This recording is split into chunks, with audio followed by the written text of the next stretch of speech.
As a start and a heads up, we're busy.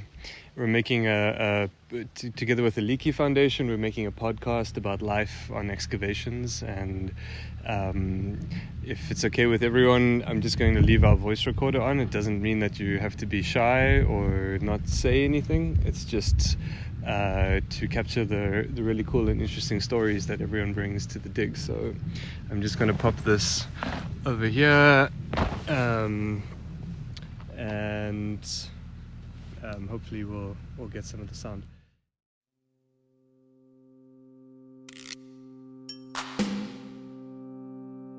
Welcome to Origin Stories podcast. This is Bacara. This is Christine. And I am Monique. I'm Ray Pei, a producer here at the show.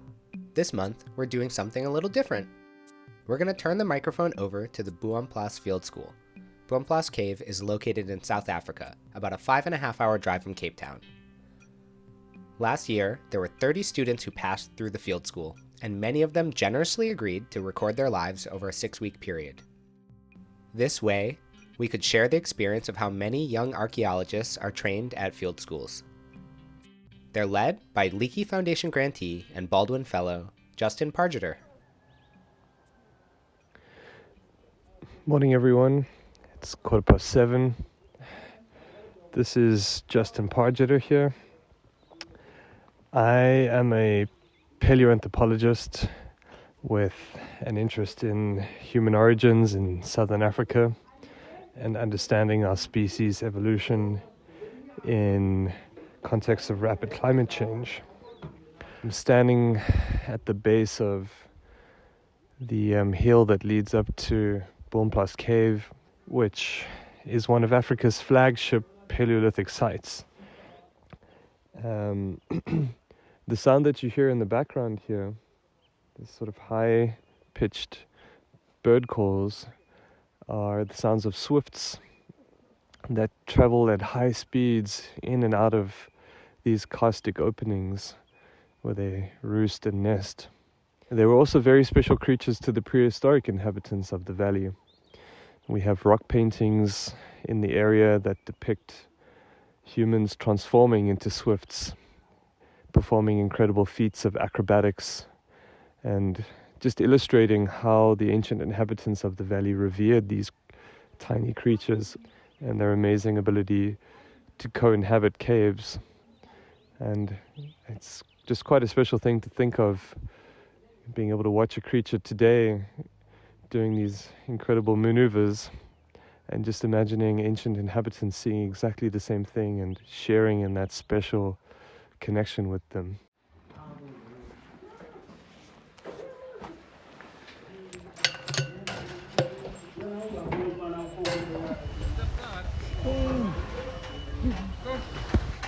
He wants to introduce himself. Is everyone okay with dogs? It's more is the dog okay with everyone. Really. To put things into perspective for you, this is one of the very few African-led and largely African-run projects on the continent.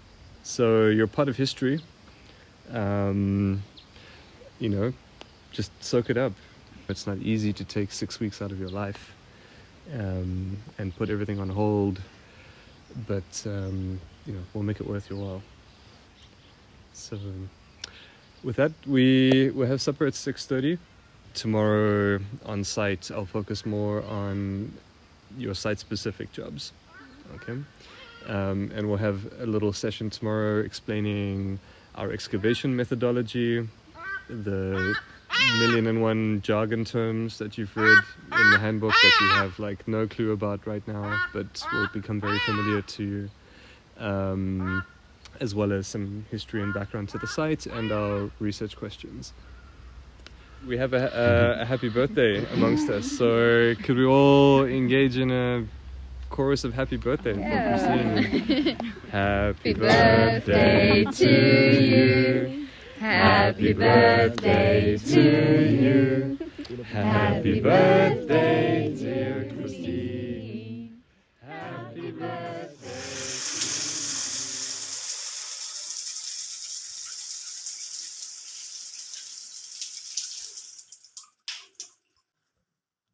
Hi, this is Asi Ntsodwa, but I prefer being called Asi. Currently, I am walking up a hill and climbing to where the cave is located. I'll be telling you about that, my roles and responsibilities have been, and how I've gone through my day, and what experience have I had. So, yes, I'm a bit out of breath now, but it's the joys of this project.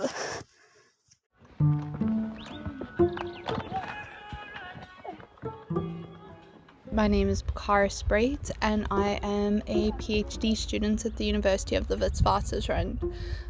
Day 2 was the first day that we went into Boomplaas. I couldn't wait to see this historical legend of a site. So we arrived and got ready at about 6:45. I think we were a bit taken back by how steep the climb was up to the side, but it was really beautiful. Once we got up there, we kind of looked around and took in the greatness of the site, which has been dug down to 6 meters. You just see poles and sandbags everywhere across the entire site. I was feeling a little bit nervous arriving here because you're always nervous meeting new people. But I was really happy that everybody was so welcoming and friendly, and it's been a great experience. It was also really great to see how many South Africans and other African nationals were participating in this field work, because it's often unusual in South African archaeology to have so many African nationals on a team. I was quite anxious walking up to the site yesterday, but today was a lot better. Even though I walked with 2 heavy backpacks, I was a lot less shaky walking up to site today, which is a very good sign for the rest of the month. I hope it just keeps improving. My name is Monique Niekerk and I am an honors student at the University of South Africa. My current project focuses on shipwrecks and how archaeologists and treasure hunters have worked together in past, or have not worked together in past. Today was the first time I worked on a total station, well, the first time in 2 years. I was a little anxious to get started since it's been so long. Total station, just as a recap, is capturing your points in a 3D space, your depth, your horizontal, and basically you're recording everything in 3D so that you can capture it in GIS and you can find out where all your plotted finds are in space. It's quite fascinating to see how one layer would have like hundreds of pieces of material scattered on its surface, while another layer just a few centimeters down has almost no materials, or only a few macrofaunal bones. It can tell us a lot about when the site was occupied and possibly what the fires were used for, because we have found lots of large, very, very large fires at the site, as well as a few fires that could not have been more than 3 or 4 centimeters wide. Those were obviously fires that were only for 2 or 3 people, whereas one of the bigger fires that spans meters across the site floor must have been for quite a big group of people, which is very uncommon for hunter-gatherers. So it will be very interesting to see what comes of the micromorphic sampling to tell us a little bit more about the environment conditions at that time that would have pushed hunter-gatherer communities to live in such confined spaces. One of the main research aims of the Boomplaas excavation is to try and test whether major periods of cultural change in the archaeological record occur alongside shifts in paleo environments. And so that's basically to answer the question, was a change in the things that people were eating and how they were moving the cause of changes in material culture? It's an age-old question in archaeology, but it's a really complex one to answer, and it requires very special kinds of archaeological sites to address, and Boomplaas Cave is one of those. Describing change on a Paleolithic excavation like this, where we're digging into a deep part of the human story, is really challenging because it happens in such minute micro steps. I've been wanting to do this for a long time, and everyone is getting along so well. Everyone is making jokes all the time. It's always a blast. I'd say my biggest challenge at the moment is probably still to do with walking up and down to site. I did actually slip today and scratch my back up a little, but I'll be good in a few days. And so eager for tomorrow to get back on the tilt station.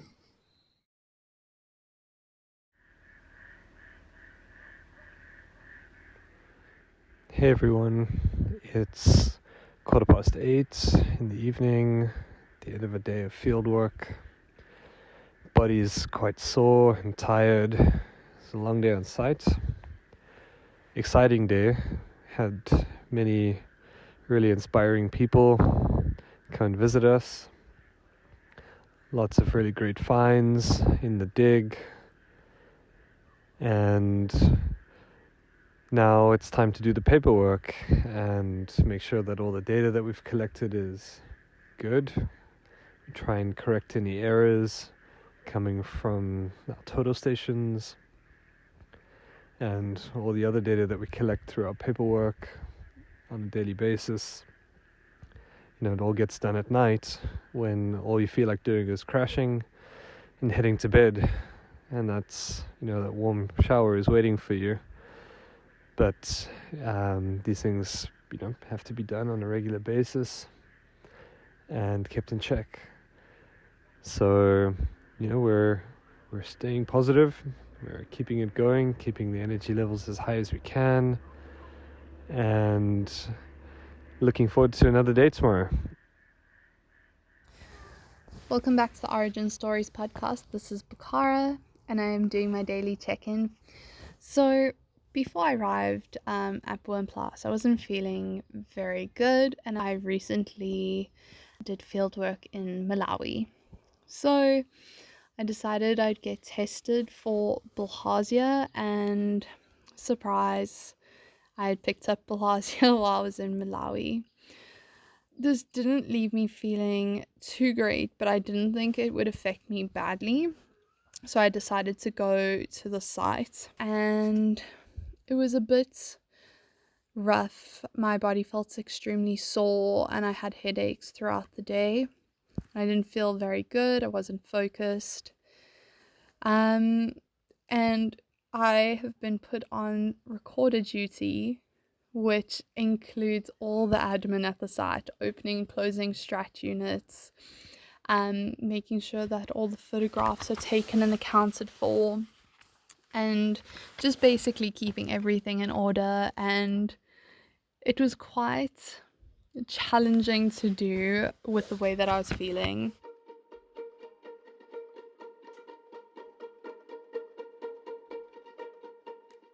I'm so excited to be exploring South Africa one more day or many more days to come.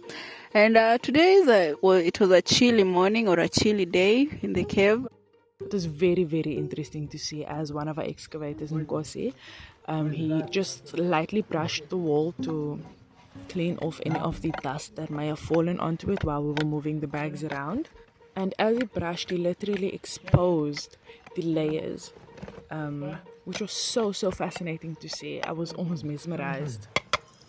And so right now, currently everyone is very quiet and very focused on their jobs. If you can hear the background, the generator is running. And basically the reason why we need to have a generator on site is to have the lights on so the excavators can can see clearly what they're excavating, see all the color changes and everything.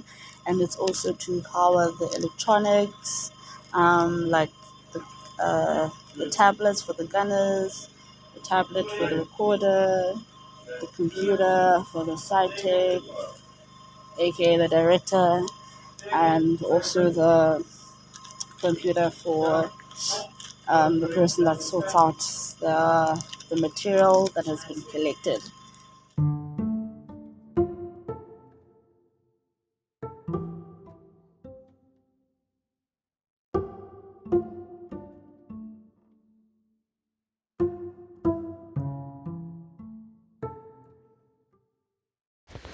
This is Bacara, and I'm going to talk about my daily check-in.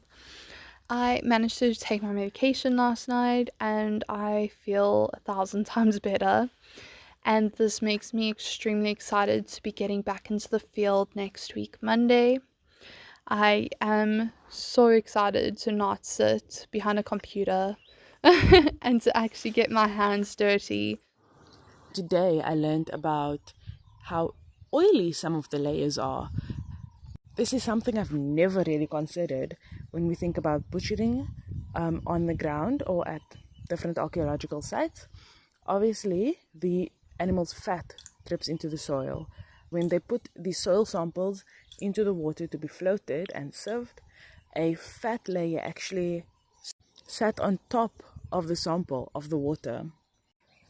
And this was present throughout the site for some of the layers. So a consistent line of a very oily layer when people or hunter-gatherers were using the site for butchering and making fires. This is very interesting because I never thought about how the soil can actually hold on to so much information.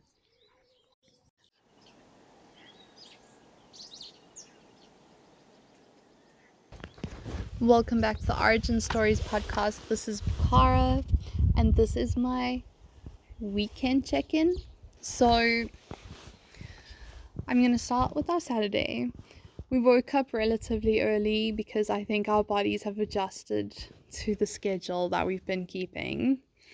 We got up early and we got a message from Justin saying that he had arranged for us to go into town, which we were all super excited about. It's about 28 kilometers away, so a 20 to 30 minute drive, so it's not too bad. So of course we had to find South African foods that we could give to them. We bought an ostrich egg and we walked around the shop cradling this ostrich egg and made some scrambled eggs and an entire loaf of French toast. It was very exciting for the team to do this together.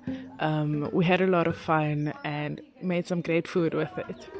It was also really cool to see how difficult it actually is to open one of these eggs, especially compared to a chicken egg. So we found our knife and our rock, and we then had to work out how to open this egg. So this is a chicken egg.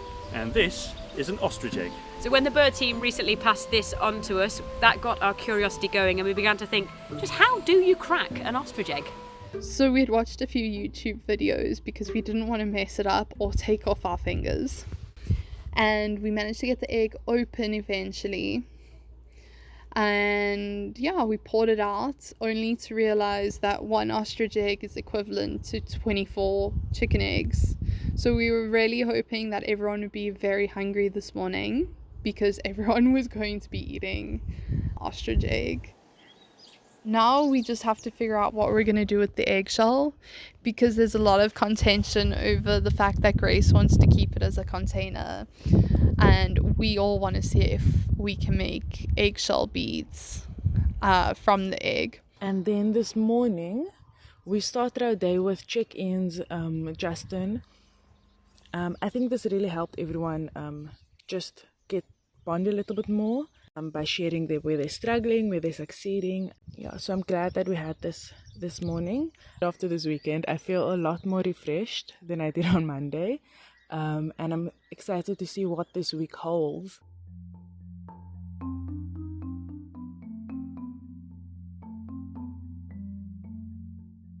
Morning, everyone.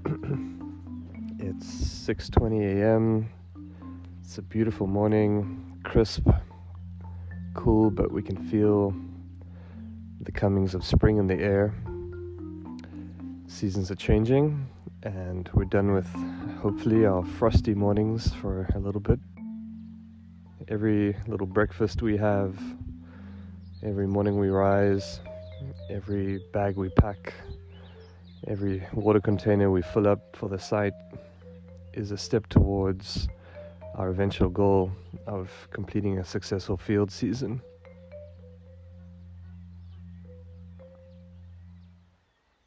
You know, we get to site, we dig through tiny little layers of sediment, recover thousands of individual artifacts, and each one of them is just a slow, steady bit of progress towards our goals. And I really love fieldwork for that.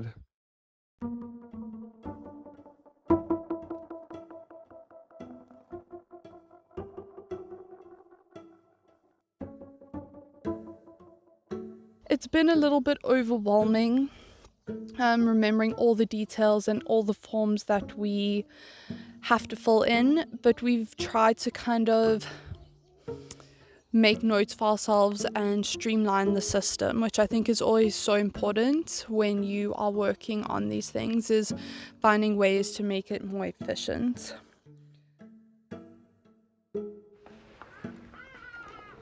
Okay, so one of the joys of fieldwork is performing the 1,000,001 maintenance duties that's required to keep a dig running, and especially in our modern age with all of our equipment that needs to be charged and running on electricity up at sites where there's often no electricity available. Archaeologists need to double up as mechanics and repair people. Life on a dig is about repairing things constantly and keeping them alive so that we can start another day tomorrow with a lovely functioning generator. This is Asi's diary. So this is the evening reflection of my day and also the past 4 weeks at Boomplaas. So first of all, I'm just going to tell you how evenings are here. So evenings, we usually eat around 6:30, depending on when the food is ready. And the food is always amazing, which is lovely. It's something I did not expect for a field trip. I thought, would be like drying every night and sleeping in tents or all those intense field works. But the nice thing about excavating for this project is we have been living in a very lovely area with nice warm running water and good food. So evenings are basically everyone gathering up together to have some delicious nice food, catch up on the day, and just everyone getting to know each other. And later on we will be having a nice sit around the fire session, and everyone will introduce themselves and we'll talk about their experience, how their day was, how they are coping with the conditions, and also how their jobs have been. I did not know what to expect besides what I read, and so I was very pumped to see what is going to happen. So what is the best part of your job? That I can see where things are coming out and how they are situated with each other. Okay. Yeah, so how You get a sense of the Yes. excavation as it's Yes. evolving. Yes. And what's the worst part of your job? My feet hurt so much. Is it? Yes. So we haven't actually taken a look at the occupational and safety hazards of this workplace. No. But the sandbags are a bit softer than concrete or Yeah, wood. definitely. I think so, yes. Okay. How can we improve your job experience? I don't know, hey? I don't think I can sit and do this, so that's just part of the job. Part of the job, maybe Yeah. frequent breaks and rests. I think so. Okay, all right. Well, you're doing a fantastic job, Monique. Thank you. Thank you. You're the best. Thank you. Cheers. It's just been go, go, go 100% of the time, and it's been really tiring. I don't think my brain has been this sore in a long time.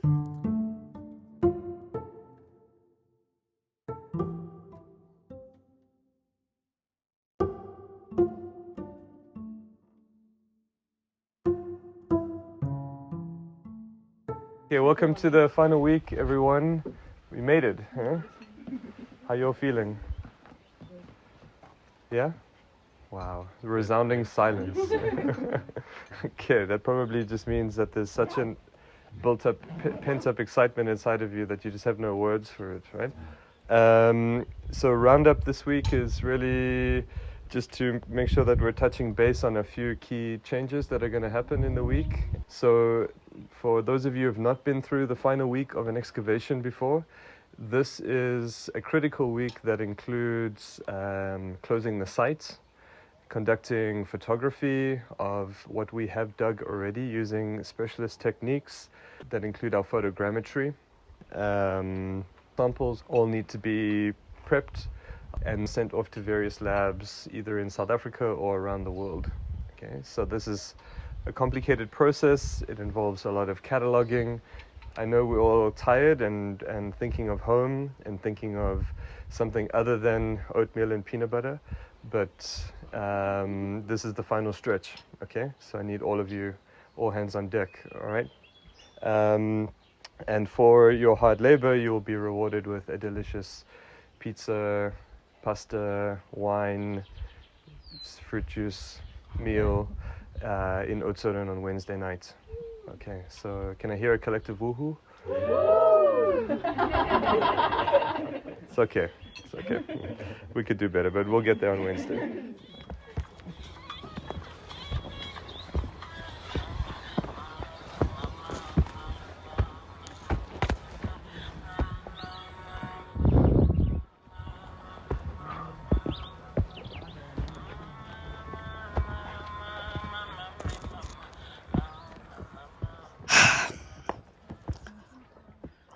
Asi's diary, 2 days before we leave for home and 2 days before the end of the season.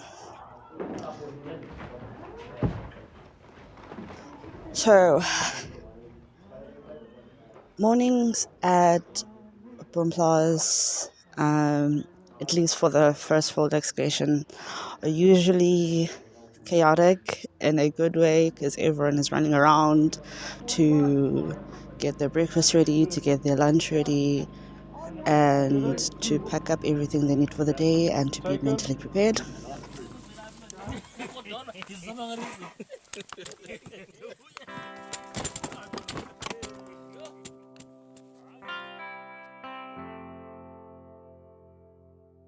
Fieldwork always just takes a lot out of you. But just a few points to look back on for this trip. I think that this was a really great experience. It was a fantastic team. It was well organized. You feel sad to be leaving such a great team. Everyone worked together. Everyone made sure that things were smooth and happy and positive, and I'm really happy to have met everyone on this team. I think that we proved just how capable an African team is, bringing people together, reaching these high standards that have been set for Boomplaas Cave. And I think that's quite special. And it will be part of our, lives forever.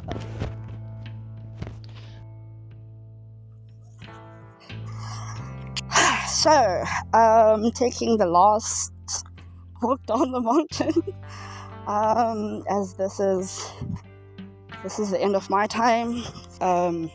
This has been a really nice experience, and I've learned a lot from the site, from the people. It has been worth sweating and heavy breathing in the morning, going up the mountain, and being dehydrated. It's been worth the little arguments with the excavators when they all want to open and close right at the same time. And it's been worth it. It has been an amazing experience. And yeah, that's it for me.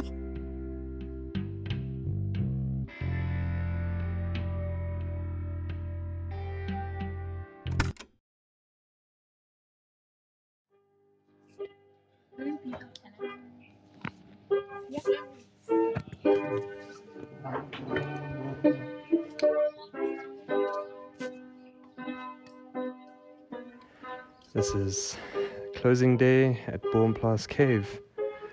After 10 weeks of excavation, I stand in a closed-up, empty cave with a huge season of work behind us and everyone ready to head on home. So it's been a blast sharing this journey with you. I hope that it's given you some insight into what fieldwork is about, how teams come together to conquer the daily, weekly, and monthly goals of science in the field.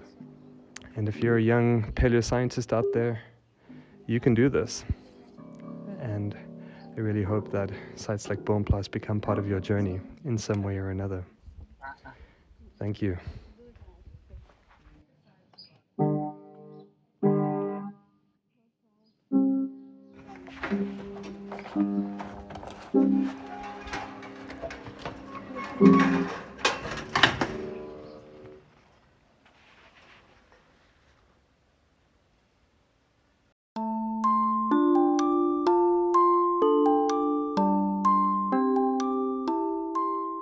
Thanks to Justin Pargeter and everyone at the Boomplaas Field School for letting us be a part of their lives for 6 weeks.